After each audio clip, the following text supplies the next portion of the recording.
सोलापूर लोकसभा निवडणुकीच्या पार्श्वभूमीवर पोलीस यंत्रणेने धडक प्रतिबंधात्मक कारवाई सुरू केली आहे. सराईत गुन्हेगारांना नियंत्रणात ठेवण्यासाठी 2 टोळ्यांना मोक्का कायदा लावण्यात आला आहे. 4 जणांना स्थानबद्ध केले आहे, तर 61 जणांवर हद्दपारीची कारवाई केली.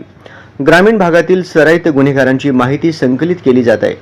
सध्याचे वर्तन आणि निवडणूक काळात सामाजिक सुव्यवस्था अबाधित राखण्यासाठी कारवाईचा प्रस्ताव पोलीस अधीक्षक कार्यालयाने सादर केला होता. त्यानुसार जिल्हा दंडाधिकारी कार्यालय आणि पोलीस अधीक्षक यांनी संयुक्त कारवाई केली. सद्दाम रशीद शेख, राहणार विरवडे बुद्रुक तालुका मोहोळ, राहणार कुडू तालुका म्हाडा, विशाल विठ्ठल रणदिवे, राहणार जाडबुके मैदान बार्शी तालुका बार्शी आणि ऋषी उर्फ ऋषीराज सतीश बाबर, राहणार सोनंद तालुका सांगोला या चौघांना येरवडा कारागृह पुणे येथे स्थानबद्ध केले. गंभीर गुन्हे करणाऱ्या 2 जणांना मोक्का कायद्याअंतर्गत कारवाई केली आहे. त्यामध्ये एकूण 8 जण आहेत.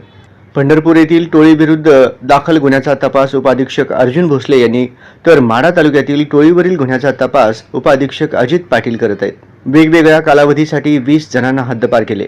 2 पेक्षा जास्त गुन्हे असणाऱ्या 41 गुन्हेगारांना संबंधित उपविभागीय दंडाधिकारी यांच्या आदेशाने तडीपार केले. पोलीस निरीक्षक सुरेश निंबाळकर, नायब तहसीलदार बनसोडे यांच्या पथकाने कारवाई केली आहे.